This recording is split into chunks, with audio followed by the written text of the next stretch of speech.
T, why you running, girl? Why are you running, T, from Scotty? Bitch, T was running from Scotty like Michael Myers was after that ass. Looking back, pathetic, T, pathetic. And ET, Scarface, now we kind of see where the cracks in the foundation started when it comes to the demise of you and Roelly's friendship. We saw all that and more on the part 2 Baddies East reunion, and you better believe we're gonna talk about it. Welcome back to the official Baddies East Aftershow, only on Damieon After Dark. If you're new here, or maybe you haven't subscribed yet, click that subscribe button right below this video. Click the thumbs up button to like this video to help me get into the algorithm, and join the conversation. Get in the comment section and leave me your thoughts and opinions, because I would love to hear what you guys have to say, okay, about part 2 of the Baddies East reunion. If you want to donate to the channel and show your support, because this is my part-time job now, I'm just saying. In the description box below will be ways that you can donate using PayPal, Cash App, Venmo, and Zelle. I will also post my Amazon wish list there. It's never no pressure, right? Like I told y'all, I'm not like other YouTubers. You don't have to come here and spend money for me to talk to you. You don't have to come here and spend money for me to read your comments or engage with you. That's just not what we doing over here. But if you feel free and you feel it on your heart, you do it because your heart tells you, right? Anyway, not because somebody's pressuring you. Before we begin, I just want to say really quickly that I had a few people message me this morning asking me where the live was. Damien, where's the Sunday night live? Because everybody doesn't get to catch the live, right? Some people catch it Monday morning, Monday afternoon at work, whatever. They catch the replay. So a lot of people woke up and realized that the replay wasn't there. And they were like, where's the live video at? Where's the replay? And unfortunately, I had to remove the live video last night. Things got a little crazy there at the end. Things got a little emotional. You know, I feel like I got out of character from how I typically act. I got a little upset, and I don't like doing that, especially when I'm getting upset at somebody that I care about. I don't even really say upset, more frustrated, right? Because upset, I feel like that's a more of a stronger word. But so yeah, things just got a little tense and weird, and I felt like after thinking about it, after talking to some of the subscribers, I was like, it's just not in my best interest to post this video for anyone. It's just not a good look. Things were said that shouldn't have been said. Conversations were being had that were not needed to be had in a public place, you know what I'm saying? And ultimately, you guys, we started to get, and when I say we, I'm not referring to anybody. I'm just saying in general, we started to get off the path that we were on. We started to veer off the path a little bit that we were on, and we got a little distracted because it seemed like these lives were so fun, but they turned into Baddies After Dark. Like, you know, some people were, you know, getting into altercations, arguments. Some people were threatening other people. It was just a lot of things going on. A lot of things have been going on in the last few weeks that I want to stop, hopefully. So anyone watching, listen. I just want us to have a good time when we come up here, because at the end of the day, I don't have to do the lives. I do the lives because they're fun and I like to interact with you guys. But if not doing the lives means less drama, so be it. I was going to stop doing them completely. I had made that decision, but I'm like, no, that's not fair, because not everybody knows what's going on. Let me do this the right way and continue to do them. So I'm going to continue to do them, but we've got to, I don't know, maybe I'll just be more careful about bringing people up. Maybe I won't bring people up. I don't know. We're going to figure it out as we go. I just wanted to explain that for those that were wondering what happened to the live. That's pretty much the story. And yeah, I want to move forward. I've still got some things that I need to address and talk about, but ultimately, I want to move forward. I want to be, I want everybody to come on here, have a good time, drink, smoke, but please, let's be mindful. Let's, um, please don't come up here stoned out of your mind, high out of your, well, stone's okay, but high out of your mind on whatever drugs, drunk out of your mind on whatever you drinking. Please don't attack people. Please don't threaten people. Please don't stir up unnecessary drama. Please don't cut off other people intentionally. Please, when someone's talking, do not interrupt them and keep talking and keep talking and keep talking to overtalk them.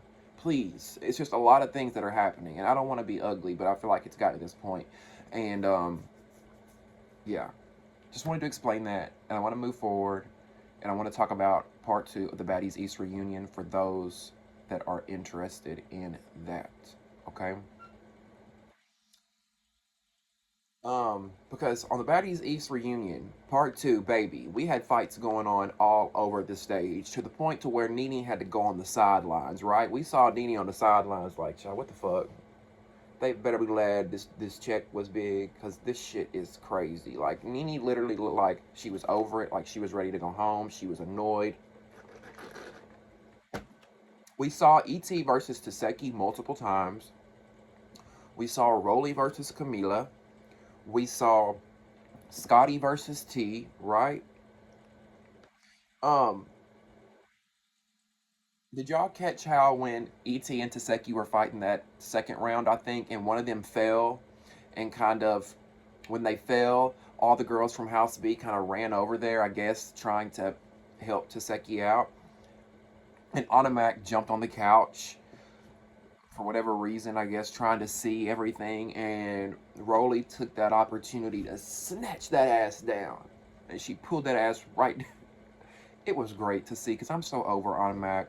One of the worst casting decisions in reality TV history. Annoying.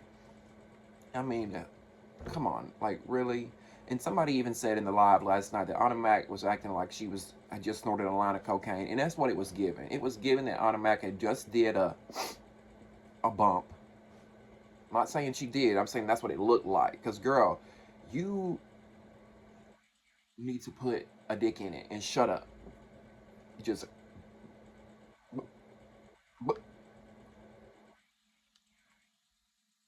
Now, here's another thing I want to know from y'all. Because I want to hear y'all's opinion on this. When Biggie went up behind, or I'm sorry, when Roelly went up behind Biggie and grabbed Biggie from behind her hair and pulled her like this, why was Natalie so defensive when it came to that? Why was Natalie saying, Roelly, stop right now. Roelly, why are you doing this? Stop, stop, stop. It's like, Natalie, I thought you and Roelly were cool. I thought that's what was your girl. Why are you jumping? And I get Natalie's the EP and she's trying to be trying to be, mutual, but you ain't been mutual this entire time. You was clicked up with House A the entire season. You treated the House B girls like shit the entire season. What, like, why now are you trying to be Captain Save-A-Ho? That part just confused me. Let Biggie and Roelly have they issue. Let them get their moment. Let them stand on their own business and you stay in yours. And I was waiting for Roelly to. I was like, Roelly, if you let go of that girl's hair because Natalie's telling you to stop, you sold the fuck out, Roelly. You sold out. Um.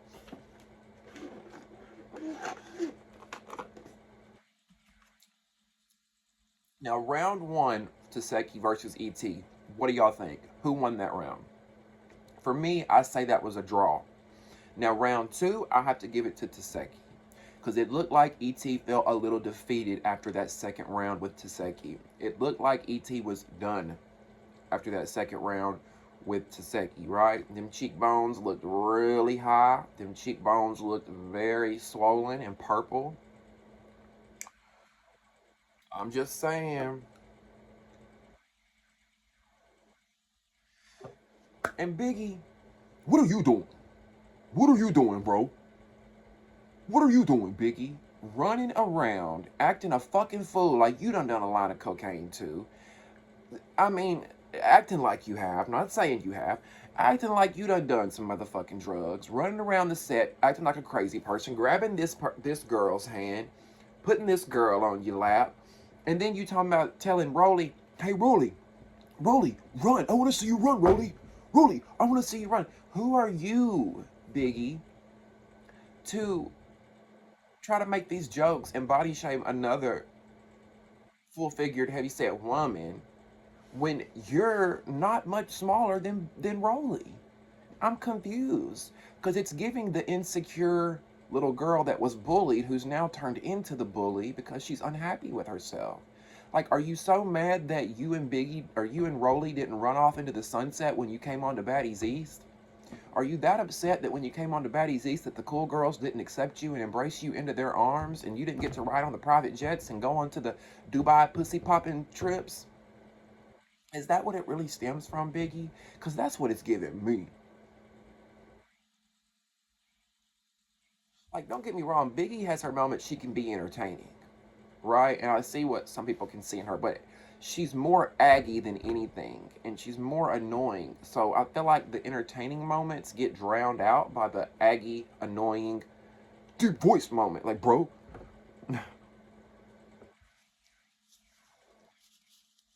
um, listen, I make fun of Biggie's voice just because she gets on my nerves. Some dudes have feminine, girly ass voices. Some dudes have deep voices. Some women got deep ass voices. It is what it is. It's all fun, games, shits, giggles, and jokes over here. Like I told y'all, I don't know these people from Adam. When the lights and the cameras go off, I don't think about these people. Unless I'm doing a video, baby, okay?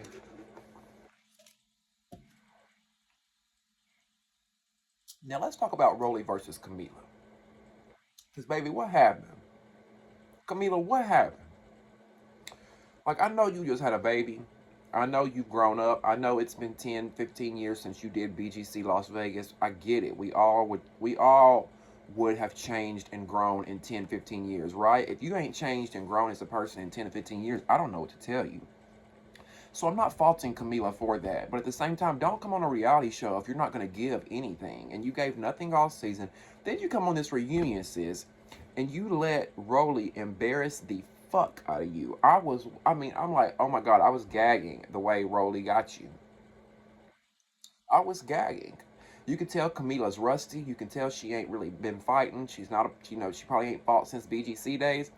Roelly be fighting all the damn time. This is a sport for Roelly. This is a hobby. This is her job. But for me, Camila, it was just a letdown. Like, it's like I told the people on the live last night. Not only did Roelly run up on your ass and sock you a few times, you fell to the floor and then she got on top of you and played the motherfucking bongos on that ass. Okay? She played the motherfucking bongos on your ass and you better be glad security got you up because she on top of you and using her weight is an advantage to hold you down. And then she bonk, bonk, bonk, bonk, bonk, bonk, bonk, beat it up. Giving a whole new meaning to beat it up, bonk, bonk. And then Camila gonna say when she get up and walk off, you didn't hit me, bitch. What? What? Are we watching the same show? Camila, you lived it, girl. What? And we like that fight with Roelly was really a blow to Camila's ego, okay? Because the entire reunion, Camila's baby was fine. Nothing about dinner had to be made was said. Nothing about putting the baby to sleep was said. Camila was fine, but all of a sudden when that happened with Roelly, she had to go home and get to her baby. I think that fight fucked her up so bad, ego-wise, pride-wise, that she knew that the Bad Girls Club fans was gonna clown that ass. She had to go home and sulk in them feelings.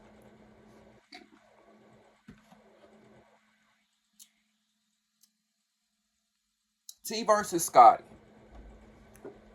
My. Well.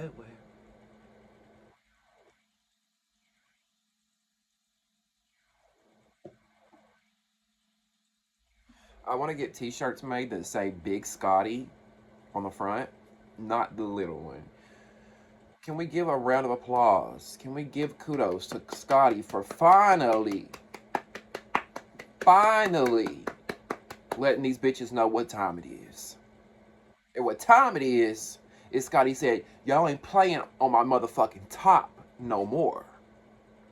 Because we saw what bitch ass, punk ass, Minnie Mouse, Mickey Mouse, cartoon character ass, voice looking little hoe.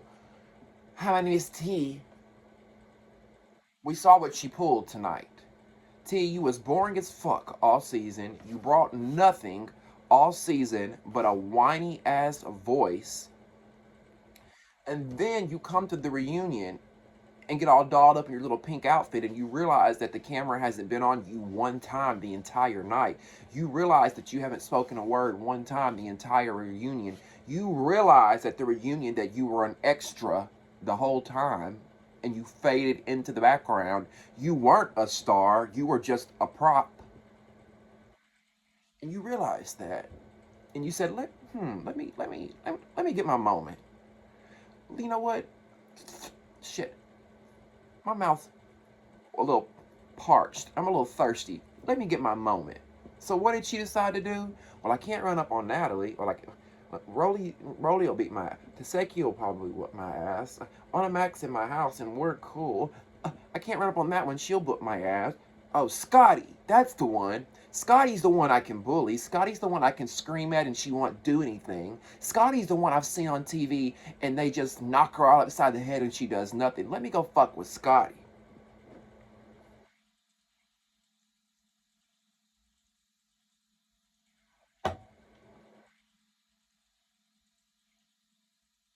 Scotty said, bitch, please. And what I loved about it was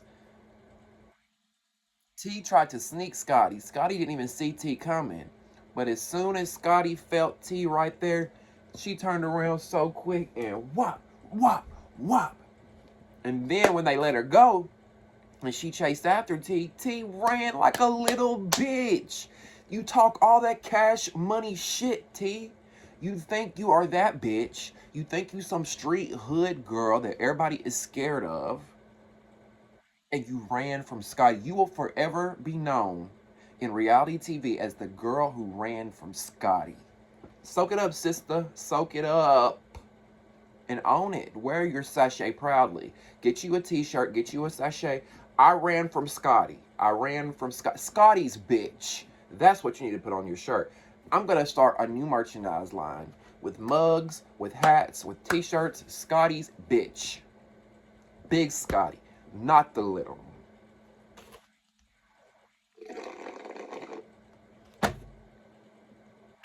Okay? That's what we wanted to see, Scotty. That's what we wanted to see you do to Natalie. That's what we wanted to see you do to Anna Mac. That's what we wanted to see you do to T when she screamed at you in that Sprinter. The first time she hollered at you, you should have jumped across that goddamn Sprinter van and stood on business.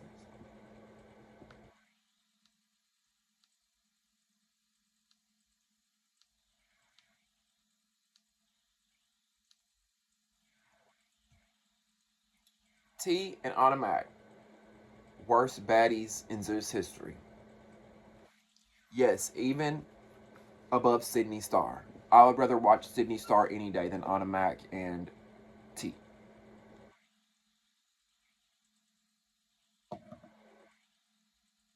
Now we also see Taseki try to get another round with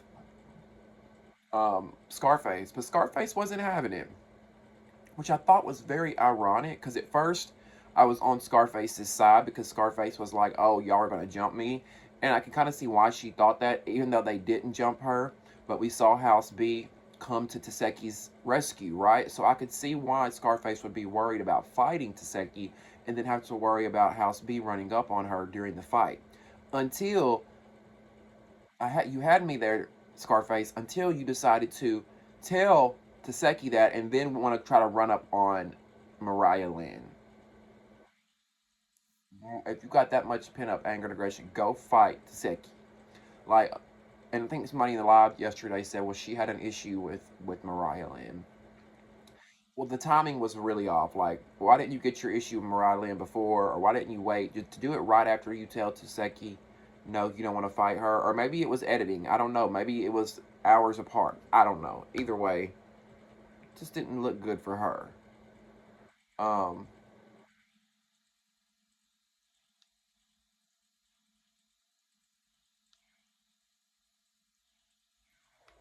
and when you think about it, when I was watching, I was like, I didn't know what ET's real issue with Mariahlynn was. I thought they were cool.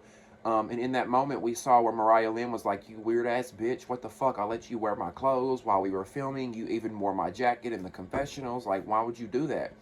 Somebody, I think Devin, in the comments yesterday in the live chat had said that there was some online beef. Mariahlynn was maybe talking shit online or something. I don't know. There's so much that happens offline that we don't see that stems from a lot of these beefs. So I don't know. Surely ET wasn't just trying to attack Mariahlynn for nothing, right?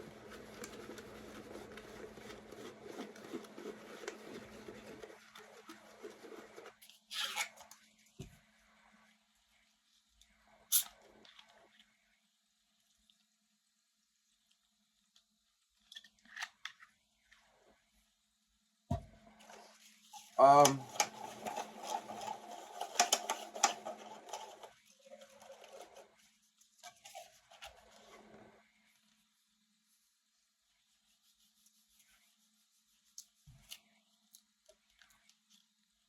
Now,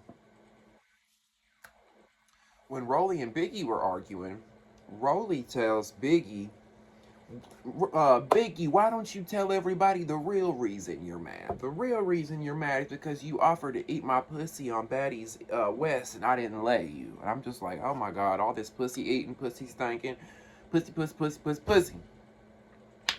Um, but do y'all believe that? Do y'all believe that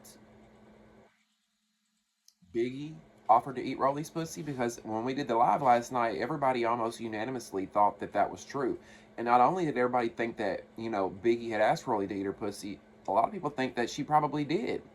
And I believe it. Listen, I think Biggie's gay. I just get that vibe. I get stud vibes. I give, Barbie scissor kick vibes. I give spread them legs and let me eat that carpet.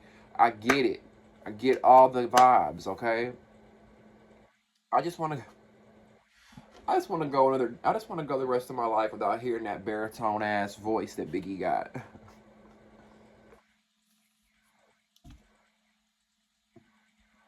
Mm-mm. I like seeing how Nene and Taseki had a little bond. They were hugging at one moment. You can tell that they're cool and they're close. I saw them hanging out at the Super Bowl together. Thought that was cute to see. Um,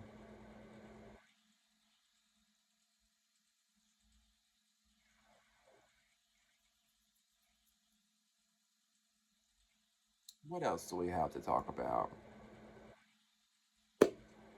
Oh, the situation with ET running up on Natalie. ET tells Biggie that, because, not Biggie, Roelly asked ET, why did you run up on Natalie? What she wanted to say is, why did you run up on Natalie? That's the money maker. That's the breadwinner. That's our pimp. That's how we're gonna feed our families. Why are you fucking up our bag? That's what Roelly really wanted to say.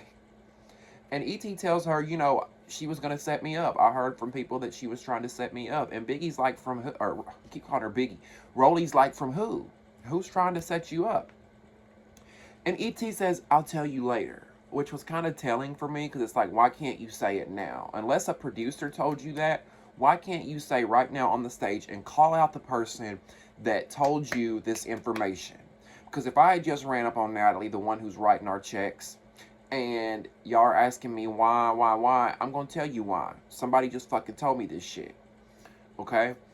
Um, so come to find out, ET tells Roelly that it was one of the stylists that told her that. So we see Roelly go and approach this stylist. We see Roelly go find the stylist. They blur his face, and she says, "Yo, did you go tell ET that Natalie was trying to set her up?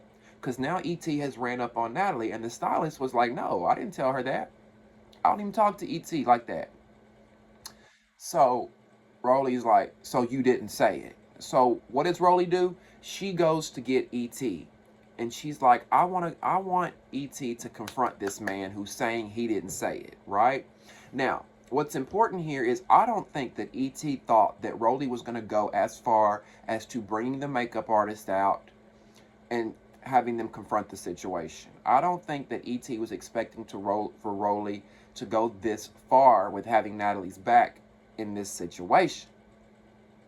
Now that's why I think ET was lying. I think the real reason that ET ran up on Natalie, as I've said before, is that because she knows she's not getting asked back. She feels betrayed by Natalie because all season she was doing Natalie's dirty work for her.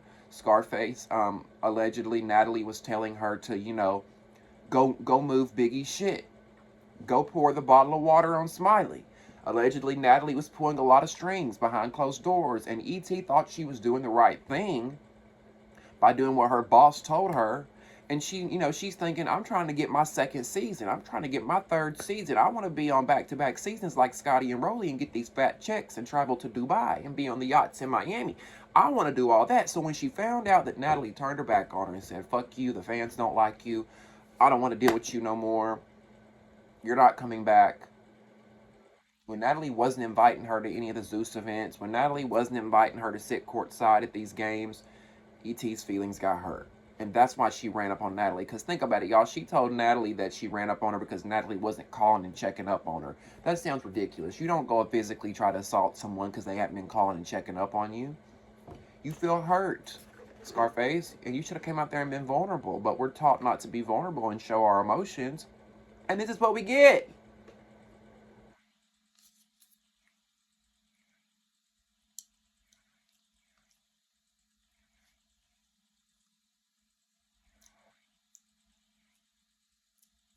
One thing I can say about ET though is her BBL looked good. The BBL looked good. It wasn't too big. It was the right size. It looked natural on her. Thumbs up, ET. I can give you that. Okay. Now, Janisha is asking Natalie, why does why is ET run up on you? And Natalie's like, I don't know. I spend all this money on the girls. We go to we get courtside seats at basketball games. I buy Chanel bags for them. Bragging about all the money she's made. She said she spent $100,000 on a Sunday, which I don't believe, but whatever. Natalie's being Natalie. Um, Biggie, we see Biggie ask Natalie, Biggie was so upset that she didn't get to be in House A, which I thought was so weird to me because it's like, okay, whether y'all think she should be in House A or not, we have to get to the crux of why she wanted to be in House A so bad. What was it? It's almost like, seriously, it's almost like the popular girls not allowing you to sit at their table in lunch, and it bothered Biggie so bad. It bothers her so bad when certain people don't accept her. And that blows my mind. Like, girl, you've got to get some self-love, some self-worth, and stop giving a fuck.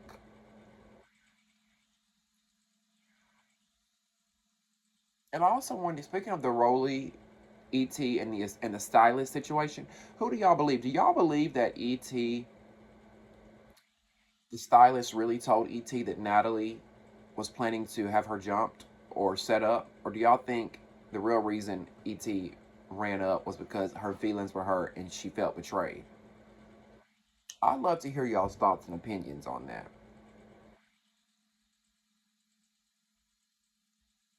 Because, I mean, Roelly was defending Natalie down. I'm like, Roelly drinking that Zeus Kool-Aid. Them checks is coming in. She feeling herself. And look, maybe Natalie and Roelly have developed a bond and a friendship and trust over the years. I don't know. But it just seems really weird that Roelly's up here talking about, Natalie is my best friend. She's my sister. I'm like, what? I don't know about that. Because I feel like if this show ended tomorrow, y'all wouldn't be kicking it like that. It's a transactional relationship. It's a pimp and her prostitute. It's, you know what I'm saying?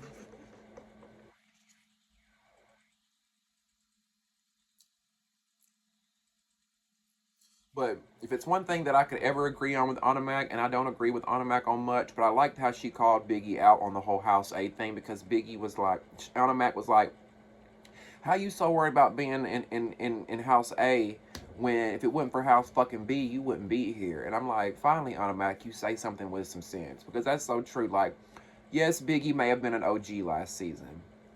She came in as a replacement this season. She still was on an OG from last season, or whatever. But it's like, why are you so pissed about it? Who cares? Like, you weren't that close with Roelly. You weren't that close with Scotty. You weren't that close with Natalie. You weren't close with Mariahlynn. Why the fuck would you be in House 8? Like, I don't know.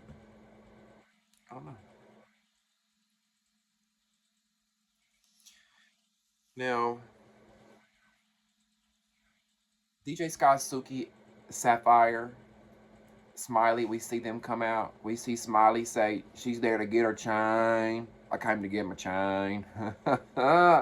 Poor Smiley, bless her heart. I don't know whether to feel bad for her or I don't know. But Mariahlynn disappointed me because I tried to give Mariahlynn the benefit of the doubt the whole season, but I felt like she got caught in her lies at the end because Suki, they were all talking about Mariahlynn allegedly saying that she wanted to fight Suki. She wanted to run up on Suki, and Mariahlynn is denying that. She's saying, I never said that.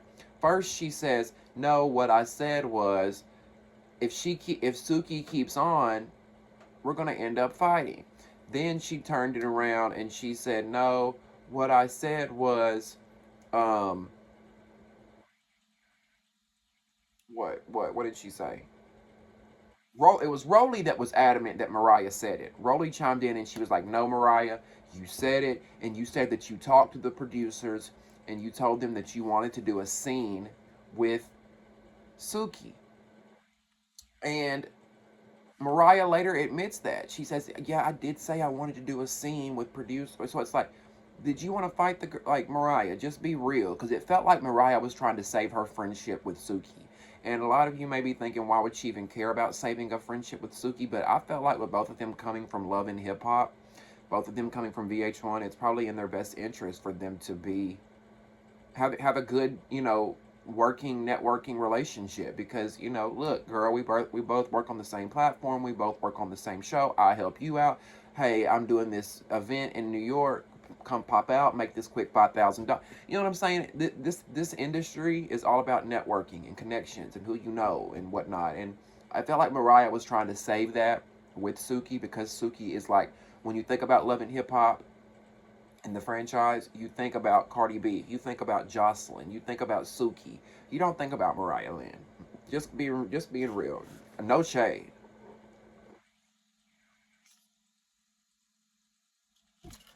I don't know. I just didn't believe Mariah in that instance. Anyway, I would love to hear you guys' thoughts on that part two of the Baddies East reunion. Let me know what you think about Taseki versus Scarface. Who won in your eyes? Who would you give the crown to? Let me know what you think about Camila versus Roelly. Who won that round? Obviously, we know who won that one, right? And what do you think about T versus Scotty? I feel like that was an obvious one too. I have to give that one to Scotty. She did her big one finally. But I'd love to hear from all you guys on who you think held it down in those fights. And who was your MVP? Scotty was definitely my MVP for the night. I'd love to hear yours. So join the conversation below. If you haven't subscribed to the channel yet, please subscribe below by clicking the Damieon After Dark little name tag down there. Like the channel by clicking the thumbs up button. That helps me get into the algorithm. And if you want to donate, in the description box below will be ways that you can donate using PayPal, Cash App, Venmo, and Zelle. I will also post my Amazon wish list for those that choose to take that route. Thank you guys so much for tuning in. Thank you for being here. Thank you for supporting me. Thank you for standing by me. And thank you for understanding, okay? Love you guys so much. And we'll see you next time on Damieon After Dark. See you.